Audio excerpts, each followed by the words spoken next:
Good morning, good afternoon, everyone. It's Tisha and Nate, and today we have our special hot seat guest in the house with us, Rena Friedman Watts. She is the producer with Mega Watts Productions.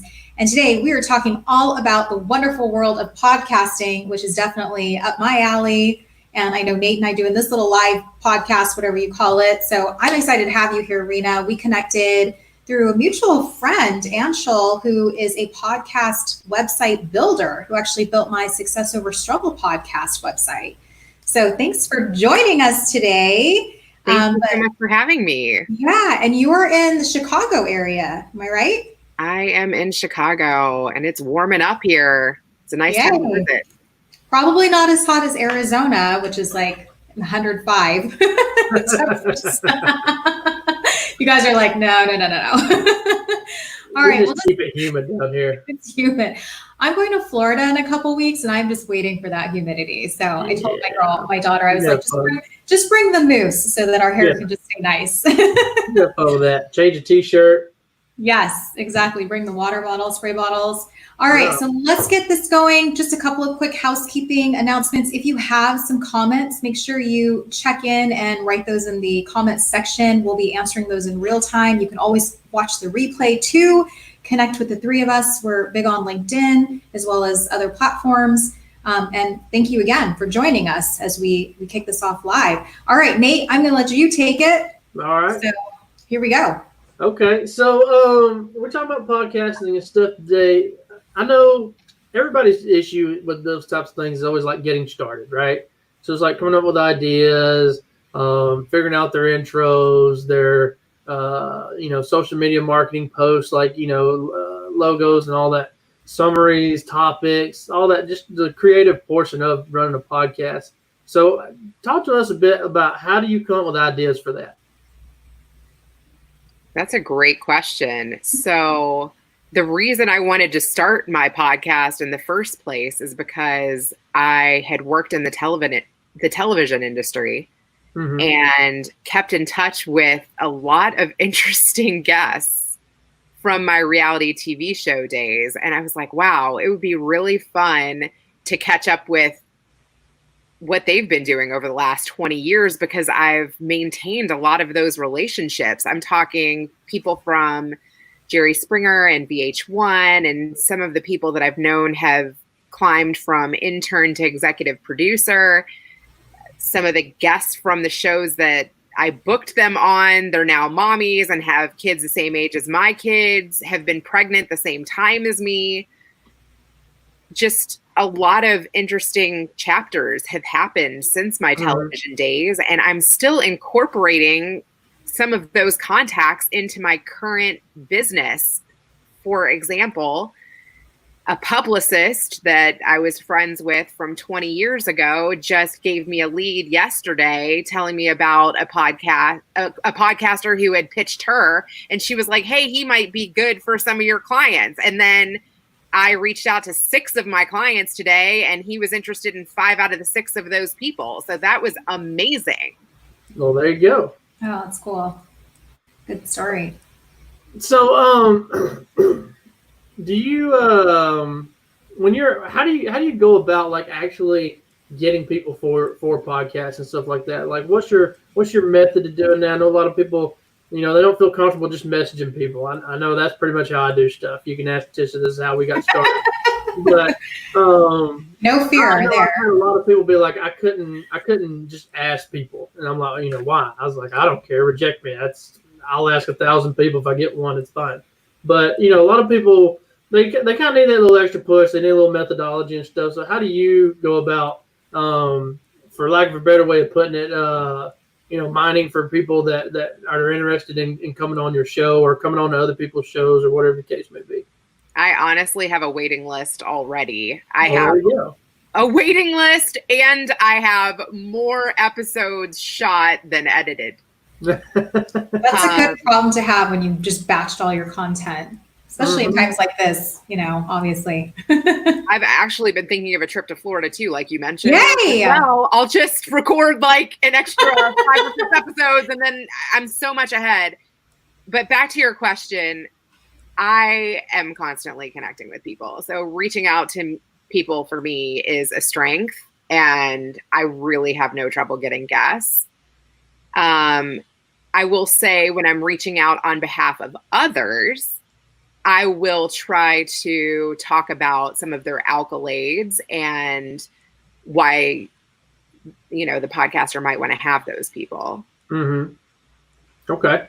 What do you use in terms of like just finding people to approach? I know you got a big Rolodex of past guests and stuff, but you mentioned doing it for clients, and I know in the past with me, it's really easy to do stuff for myself, but doing it for other clients, you got to learn what they're trying to do, what they're trying to sell, what they're trying to accomplish, who their target audience is.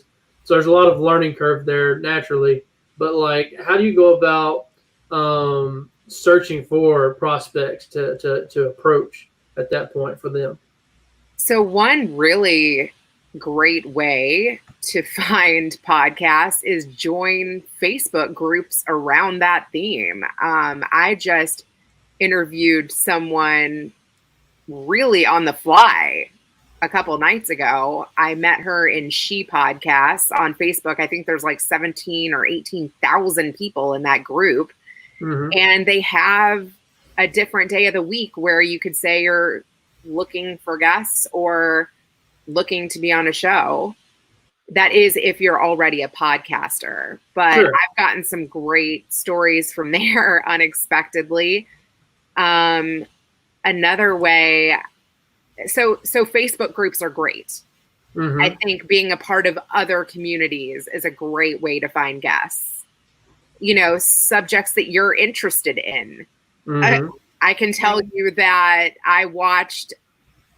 What are you watching on Netflix, right? So I watched. So you could get into money laundering. That'd be a good one. Yeah. Well, I watched drama. Yeah. And was fascinated by that, and then reached out to a couple of the survivors, and now I'm interviewing one of them. Oh, that's so cool. Oh, there you go. Or, Making of a Murderer. I loved that series. Reached out to one of the attorneys. That's in the works. How about what's the other one that's popular? The Tiger King. Have you reached out to any of those people, Rena? I actually haven't watched that. It's on my list. Into that reality TV show. It's on my exotic list. I did recently watch Unorthodox. Oh, have not caught that yet. Okay. Wow. I would love to interview the author of that. I had read the book years ago, and they just made a series of it. And what's interesting is I went from Jerry Springer to Orthodox Jew, and now I'm kind of finding my way back to the middle ground. So I would love to talk to her about breaking out of being a Hasidic Jew. That fascinates me too. Mm-hmm. So I just follow my curiosity, really. Okay. Hey, Rena, can you tell us, so you said you were recording all of this for your podcast, you're getting ready to release it. I'd love to know, what is your podcast? Can you tell us what that is? Can you give us a little sneak peek? Mm-hmm. So Better Call Daddy is my love for finding a great story. Mm-hmm. I have found great stories in the talk show industry and court TV, in putting together events. And now I'm making it a family affair. I'm adding my dad's perspective to the people that I interview. Oh. Okay. Better Call Daddy. Well, that's interesting. And you're interviewing people all around the world, not just there in Chicago or Florida when you choose to get there, but all over the place. And that opens up just huge opportunities to get connected and meet people. I know we were talking about how do you find guests? I think there's no shortage of guests. I think as soon as you say you have a podcast, people come running in your direction. I would really love to be on your podcast. It's not this. In fact, I think it raises the credibility too of I have this and I would love to feature you, and who's going to say no to that? And my whole thing is too, I'd love to interview somebody from every state in the US. I want perspective. I want to walk in the shoes of someone that I have no idea about their life. But I will say that since I worked in the talk show industry, I like high energy. I like either emotional or high energy or passionate people. So I don't want to be pulling teeth. I want somebody that can get right to the meat. Yes. Yeah. That's I hard. agree with you there. That's hard. So, Tisha, why don't you talk about a little bit, because to kind of give everybody a lowdown of how our little deal here works. She books all the guests and stuff. I handle all the back end technology here, right?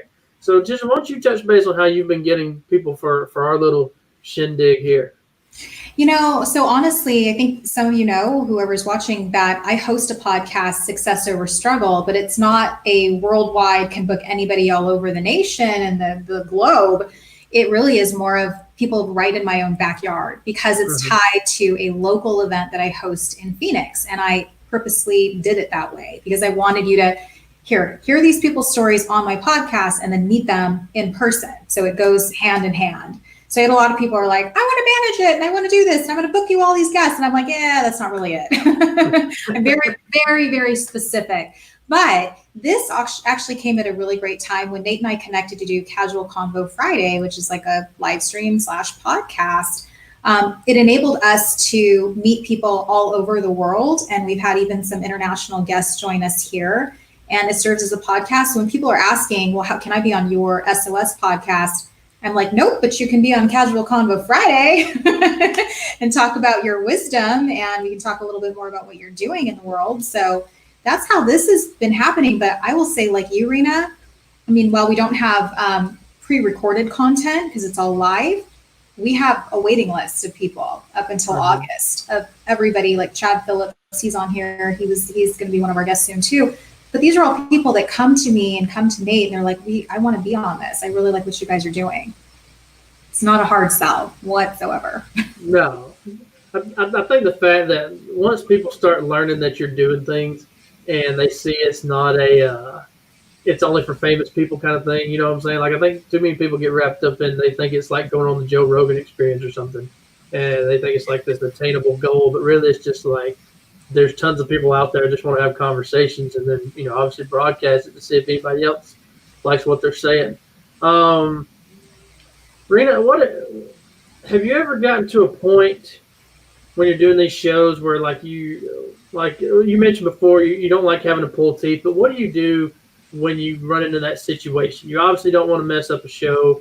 It's a little different pre-recorded versus live, obviously. But like, what do you do when you're just trying to get people to open up? I know we've all run into conversations, whether they're being broadcast or not, where just trying to get somebody to open up and give you more than like one word answers and stuff is kind of tough. So talk to us a little bit about what you do technique wise to solve that issue.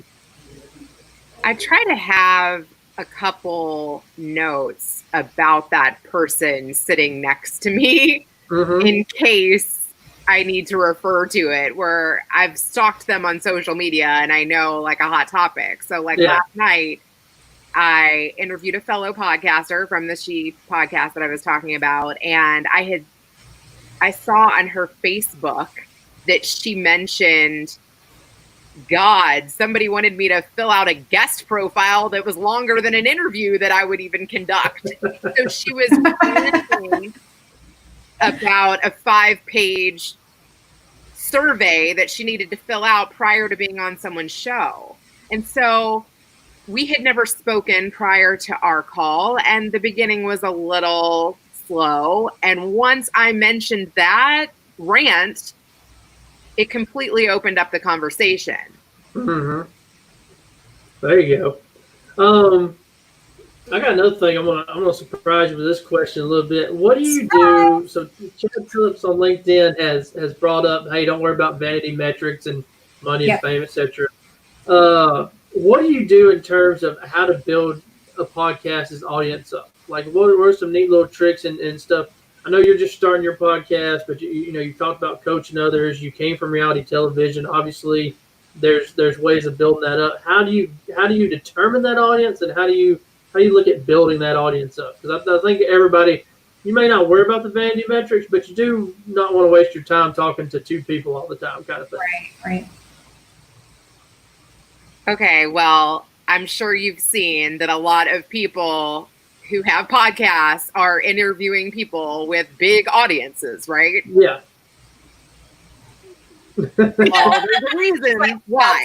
There's a reason why. If you interview people that have large audiences, then that will increase your audience. Oh yeah. That my goal in the beginning? It wasn't in the beginning, but now I'm seeing that might be a tactic. Sure. And I'm thinking to myself, do I want to start with shock and awe? Or do I want to just be true to myself and go with the stories that I think are best? I will say, if you have great guests and you have great stories, people are going to want to listen to that.